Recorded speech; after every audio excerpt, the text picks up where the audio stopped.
Dame la mente de Cristo, la mente de Cristo. Hola, ¿qué tal? Qué gusto saludar a todos los que nos acompañan en este análisis a fondo. Bienvenidos a todos. Muchísimas gracias por estar aquí, por dedicar su tiempo para escuchar nuestro material. De verdad, apreciamos muchísimo que nos acompañen el día de hoy. Y bueno, antes de arrancar con todo, queremos invitar a quienes nos escuchen a que se unan al canal si aún no lo han hecho. Sí, es el momento perfecto para suscribirse. Exacto. Esperamos que este capítulo sea de bendición y edificación en sus vidas. Hoy, vamos a sumergirnos en un resumen profundo que aborda todos los temas del capítulo 2, que se llama Sentir la libertad de Cristo, de este fantástico libro La mente de Cristo. Un libro, la verdad, interesantísimo. Y la misión de nuestra conversación de hoy es, digamos, ir a la raíz de ese caos mental que todos experimentamos. Ajá. Vamos a entender cómo pasar de una mente caótica, fragmentada y exhausta a una mente verdaderamente ordenada bajo la voluntad divina. Qué buena falta nos hace. Totalmente. Y no nos vamos a quedar en conceptos etéreos. Vamos a analizar la psicología bíblica detrás de esto y, bueno, a usar ejemplos muy prácticos para ver cómo se aterriza. Sí. Y justo por lo mismo, porque sabemos que esto es herramienta pura para el día a día, queremos pedir un favor muy especial a todos los que nos escuchan. Así es. Por favor, compartan este material con sus amigos, mándenlo a los grupos de la iglesia y, muy importante, fíjense, compártanlo con esa gente a la que estén evangelizando. Es un gran recurso para eso. Totalmente. Ayúdennos regalándonos un like y, sobre todo, únanse a nuestro canal de YouTube Distrito de Fe. Pero bueno, ya, entremos en materia. Vamos a darle. Arranquemos con este concepto del conflicto interior, porque la palabra libertad a veces la entendemos muy mal, ¿no? Uy, sí, frecuentemente el imaginario colectivo nos dice que la libertad espiritual es como una especie de pasividad absoluta. Como flotar en una nube. Exacto. Flotar en una nube donde ya nada importa, una paz que no siente nada. Sin embargo, el material de hoy nos acude con una idea radicalmente distinta. A ver, ¿cuál es esa idea? Que la verdadera libertad espiritual no es la ausencia de deseos, sino el resultado de resolver una tensión existencial profundísima. O sea, esa pugna constante entre nuestros anhelos humanos y la voluntad de Dios. Híjole, es que está fuerte eso. Es fuertísimo. El desorden mental ocurre cuando permitimos que nuestros deseos funcionen como soldados en pleno combate dentro de nuestra propia cabeza, como dice Santiago 4:1. Ok, vamos a desempacar esto, porque entiendo perfecto que los deseos, digamos, negativos, causen conflicto. Claro, eso es lo lógico. Ajá. Pero el texto hace hincapié en que incluso los deseos buenos pueden ser el problema, y eso rompe un poco los esquemas que tenemos. Es que ahí radica la sutileza del desorden. Para aterrizarlo, el autor del libro nos comparte un ejercicio de honestidad radical que él mismo hizo al evaluar su propio corazón. Él se sentó, analizó sus pensamientos y descubrió que su mente estaba plagada de una mezcla rarísima de anhelos que estaban en guerra. ¿Qué tipo de anhelos? Pues fíjate, su lista incluía cosas muy variadas. Por un lado, quería un traje nuevo y necesitaba una lavadora y una secadora. Cosas súper cotidianas. Sí, exacto. Pero por otro lado, también tenía el noble deseo de que Cristo fuera honrado en su seminario, sumado a un anhelo profundo de tener una fe firme. Wow. Es una lista profundamente humana. Nuestra mente a veces se parece a una junta directiva donde todos gritan al mismo tiempo. Me encanta esa analogía. Es que, incluso las buenas ideas causan caos porque no hay un solo director al mando. Está el deseo altísimo de que Cristo sea glorificado. Pero en la misma pista de carreras está la preocupación por la ropa sucia. Y ahí está el núcleo del problema. Anhelar que Cristo sea honrado es maravilloso, pero si ese deseo espiritual está compitiendo por el control de la mente en la misma arena con la ansiedad por una lavadora, la mente se vuelve un campo de batalla. Claro, se vuelve un caos. La conducta inconstante que tanto nos frustra no es una simple falta de carácter, es el resultado inevitable de tener una voluntad que no ha sido unificada. Y lo bueno es que el material no nos deja solo con el diagnóstico, no. Plantea un proceso muy específico de 6 pasos para salir de esa guerra. Así es, una ruta muy clara. El primer paso es hacer nuestra propia lista de deseos. O sea, ponerlos en papel. Ponerlos en papel con total sinceridad. El segundo es identificar cuáles de esos anhelos están chocando entre sí. O en contra de la voluntad de Dios, ¿verdad? Exactamente. El tercer paso, que es crítico, es pedirle a Cristo que nos ayude a librarnos, asumiendo que no podemos solos. Rindiéndonos un poco ahí. ¿Sí? El cuarto es rogarle que nos dé sus deseos. El quinto, empezar a tomar decisiones alineadas a esos nuevos deseos. Y el sexto, bueno, mantener una honestidad radical. Es una hoja de ruta impecable, la verdad. Pone mucho orden. Pero aquí hay algo que francamente me causa muchísimo ruido. A ver, dime. Si ya vemos el caos, si ya sabemos que nuestra mente es una guerra y tenemos estos 6 pasos para arreglarlo, pues ¿por qué es tan absurdamente difícil lograrlo? Esa es la gran pregunta. Porque pareciera que mientras más intentamos poner en orden nuestra vida espiritual, más nos frustramos. Y esa frustración es lo que el autor describe como el callejón sin salida del esfuerzo humano. El esfuerzo humano no alcanza. No, para nada. Y para explicar esto, el texto nos lleva a una clase magistral sobre la anatomía del fracaso, específicamente la lucha del apóstol Pablo descrita en Romanos 7. Híjole, Romanos 7 es durísimo. Es el espejo estratégico de nuestra psicología espiritual.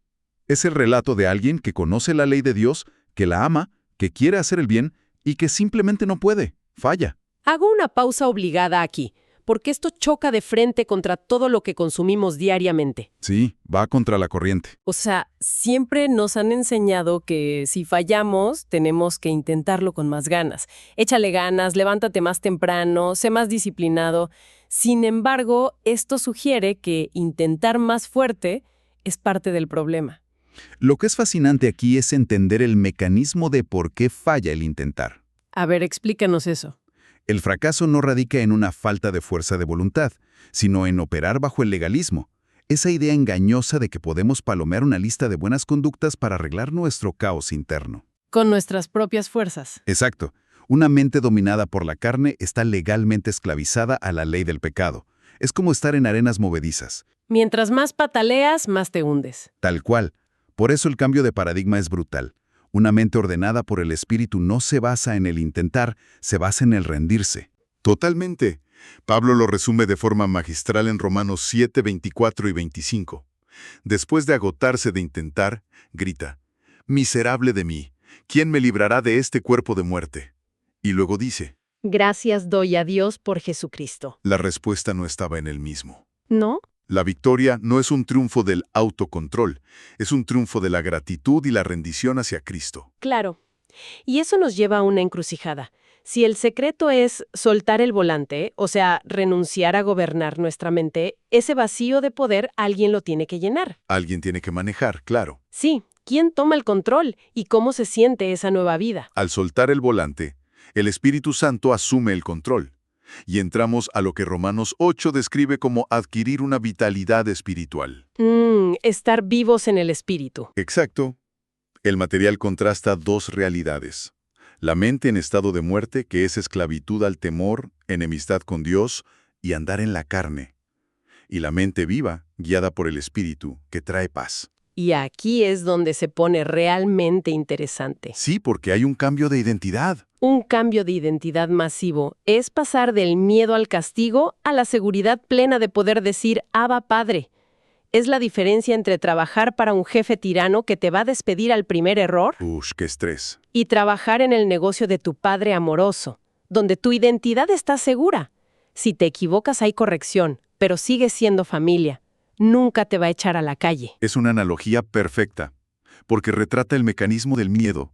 El miedo constante al fracaso distorsiona todo. Te hace actuar a la defensiva todo el tiempo. Exacto, pero la seguridad filial es el único terreno donde la mente puede estructurarse sanamente sin esas distorsiones. Ok, entonces el miedo desaparece. Somos adoptados. Dios comienza a reconstruir nuestra mente. Pero, yendo a los planos, ¿cómo se ve exactamente esa arquitectura por dentro? Dios inicia una arquitectura espiritual bellísima. Sustituye esos deseos desordenados por virtudes, y el texto menciona una unión espectacular de 17 características. ¿17? Sí, por un lado, las 8 virtudes de la sabiduría divina: pura, pacífica, amable, benigna, misericordiosa, fructífera, firme y sincera. Ajá. Y se entrelazan con los 9 frutos del Espíritu: amor, gozo, paz, paciencia, benignidad, bondad, fe, mansedumbre y templanza. A ver, fíjate que escuchando esto, 17 características suenan como demasiadas pelotas para hacer malabares al mismo tiempo. Sí, suena a muchísimo trabajo. O sea, ¿cómo es posible que la firmeza no choque con la amabilidad? A veces pensamos que para ser firmes hay que ser rudos y para ser pacíficos hay que dejar de ser firmes. Y en nuestra naturaleza humana, chocan. Porque cada virtud intenta ser impulsada por un deseo distinto. Pero no es una lista de deberes, es una naturaleza unificada. Una sola naturaleza. Exacto. En la mente de Cristo no hay disonancia. Todo el engranaje encaja perfectamente porque ya no hay deseos contrapuestos compitiendo por el volante. El Espíritu conduce y estas 17 características fluyen juntas. Es una imagen súper liberadora. Pero si tenemos toda esta hermosa arquitectura interna funcionando al unísono, ¿cómo se ve esto reflejado en el mundo real? En los problemas cotidianos, Sí, o sea, cuando hay que pagar la renta, en los problemas de todos los días. opera bajo un principio que el autor llama la pasión suprema. Una mente ordenada tiene una única pasión, modelada por Jesús, que es hacer la voluntad del Padre. Solo una pasión. Solo una. Esto redefine la libertad. No es hacer lo que se nos antoje, sino desear apasionadamente lo que Dios quiere. Y el material nos cuenta la historia de la lavadora para ilustrar esto. Ah, me encantó esa historia. Cuéntala, por favor. Es buenísima. El autor y su colega Norman Coate. Resulta que Norman se iba de misionero a África y tenía una secadora de gas que allá no le servía para nada. Claro, en África no la iba a usar. Pero lo que Norman sí necesitaba era una lavadora. Ahora, por otro lado, el autor necesitaba una lavadora, pero ya tenía una secadora eléctrica. Las conexiones eran totalmente incompatibles. Incompatibles. Gas por un lado, eléctrica por el otro. Cualquiera trataría de forzar un intercambio y frustrarse. Entonces, ¿qué significa todo esto? ¿Cómo lo resolvieron? Pues que ambos buscaron primero el reino de Dios. Rindieron sus deseos materiales, y Dios orquestó todo con precisión matemática. ¿Qué pasó? El autor encontró una liquidación exacta en una tienda que le permitió comprar su lavadora. Luego vendieron la secadora de Norman a un tercero, y con ese dinero lograron que Norman también consiguiera lo que necesitaba. ¡Wow! Los intercambios perfectos. Sin deudas y a tiempo. Porque cuando nosotros nos encargamos de nuestra rendición, Dios se encarga de nuestra provisión. ¡Qué maravilla de conclusión! Y por eso el capítulo cierra con una oración de entrega, donde uno acepta la gracia para ser semejante a Cristo, sin importar el costo, rindiendo esos deseos fragmentados. Es fuertísimo y súper práctico. Y saben, para cerrar, sí es cierto que cuando nosotros gestionamos nuestra rendición, Dios gestiona nuestra provisión. Valdría la pena preguntarnos hoy, A ver, ¿cuánto de nuestro cansancio mental actual es simplemente el resultado de intentar hacer el trabajo de Dios de controlar el futuro, en lugar de hacer nuestro trabajo, que es simplemente rendirnos a Él? ¿qué pregunta tan profunda para llevarnos a casa? Totalmente. Y bueno, con esto llegamos al final. De nuevo, muchísimas gracias a todos por sintonizar este análisis profundo. Gracias por acompañarnos. Por favor, no olviden darle un like al material, compartirlo con amigos, en la iglesia o con personas que estén evangelizando. Es vital que este mensaje corra. Así es. Y, sobre todo, suscríbanse al canal de YouTube Distrito de Fe. Esperamos de todo corazón que esta conversación haya sido de enorme bendición para ustedes. Nos vemos en la próxima. Dame la mente de Cristo. La mente